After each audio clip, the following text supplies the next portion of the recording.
first visit to China was while I had a sabbatical here.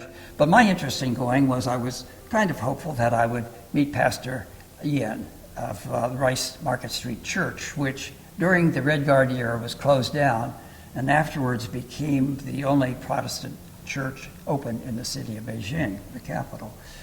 I made that inquiry early. I knew it was chancy. We were out at the Summer Palace, and I was told, there's a cab waiting for you, or we'll be waiting for you in a half an hour. You're going today, and you'll only have a half an hour to speak with him. We had a tremendous interview with him. He spoke English well.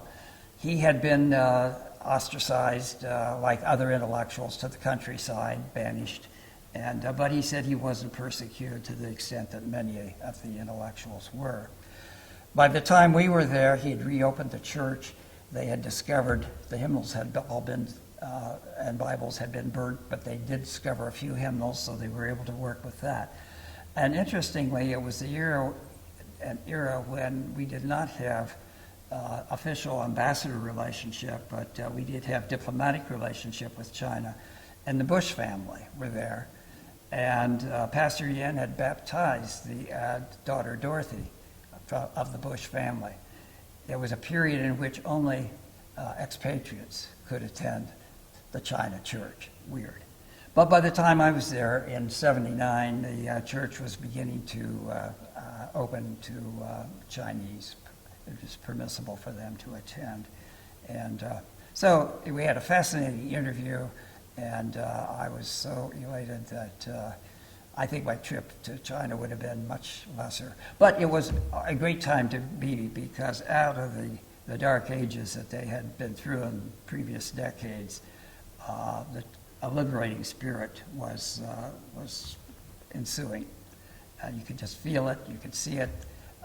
Still, the dress was very plain clothes, very traditional. There were a few signs of capitalistic enterprise breaking in, but not very much.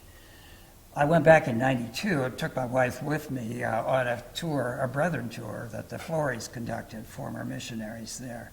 And this was after the events in '89, I believe, and Tiananmen Square. And I was a little dismayed to hear that the church was pretty much saying that what the government did, they had to do because things were getting out of hand. And it was a very different stance than what the church in China had taken initially at the time of the revolution. But I learned from that when a couple months later, and this was again another sabbatical, the two that I had, was I went to Africa on behalf of Church World Service, visited some countries. One of them was Somalia.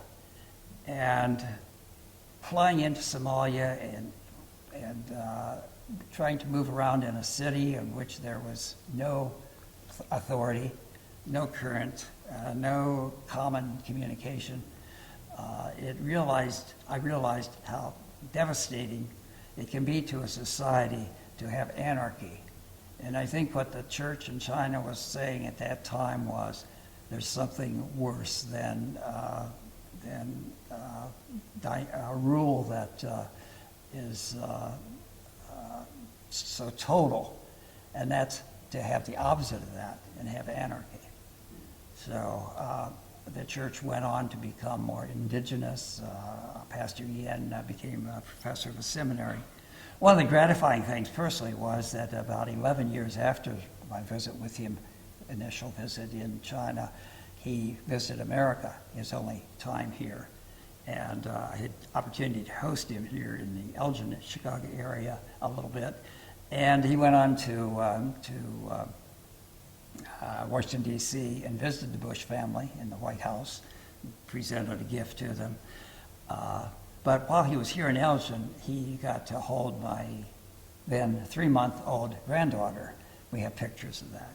And that was just a very personal connection. It was exceedingly meaningful. I don't know exactly what influence it had on her, but my granddaughter's become a world traveler and went to China and among many other countries. And I can't help but think that there's some connection there. Now, your experience in China goes back to your boyhood days. Talk a little bit about that. Yeah, I was very impressed with missionary presentation. Bessie Krim at my church in Southern Ohio, Greenville congregation, talked about China, and she was quite articulate and enthusiastic about her experience. And I was so impressed with it as a 10 or 12-year-old. And I think for the first and only time I've ever asked anyone for an autograph, I got hers. But it just stimulated my interest in China. We also had a missionary family from our church who were there, the Wamplers. Mrs. Wampler Elizabeth was a local product. And so we had some connection there as well. But it was really gratifying. I never thought I would get to China. And I think that had some connection on influencing me and my choices of where to go in that first sabbatical in '79.